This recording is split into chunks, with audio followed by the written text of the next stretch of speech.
भैया बहनी माया यूपी 62 में आप लोग के बहुत बहुत स्वागत है। आज हमारे लोग सबके मिल के आप लोग के चैता गीत सुनावे जाते।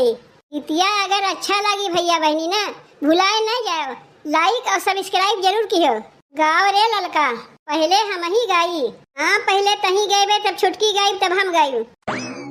अरे चैत के कटनिया में आम के चटनिया, चैत के कटनिया में आम के चटनिया, चटनिया हो राजा बड़ा नीक लागे, चटनिया हो राजा बड़ा नीक लागे, बड़ा नीक लागे हो बड़ा नीक लागे, चटनिया हो राजा बड़ा नीक लागे, चटनिया हो राजा बड़ा नीक लागे।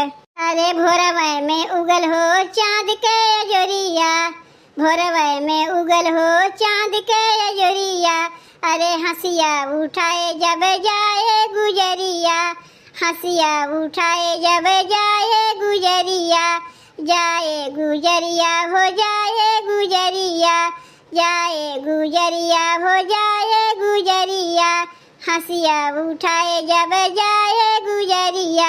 अरे चुमुक चुमुक बाजेला पाँव पैजनिया, पैजनिया ए राजा बड़ा नीक लागे, चुमुक चुमुक बाजेला पाँव पैजनिया, पैजनिया ए राजा बड़ा नीक लागे, पैजनिया ए राजा बड़ा नीक लागे, बड़ा नीक लागे हो बड़ा नीक लागे, बड़ा नीक लागे हो बड़ा नीक लागे, पैजनिया हो राजा बड़ा नीक लागे, पैजनिया हो राजा बड़ा नीक लागे।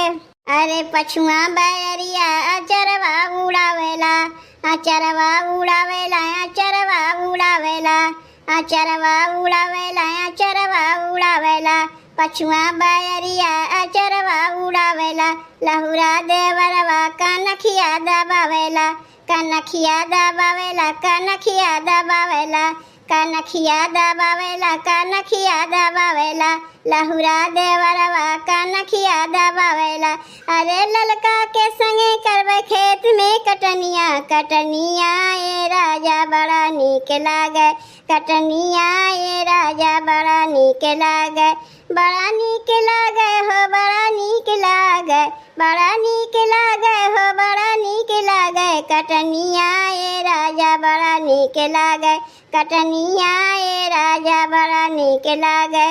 अरे चैत के कटनिया में आम के चटनिया, चटनिया हो राजा बड़ा नीक लागे, चटनिया हो राजा बड़ा नीक लागे, बड़ा नीक लागे हो बड़ा नीक लागे, चटनिया हो राजा बड़ा नीक लागे, चटनिया हो राजा बड़ा नीक लागे।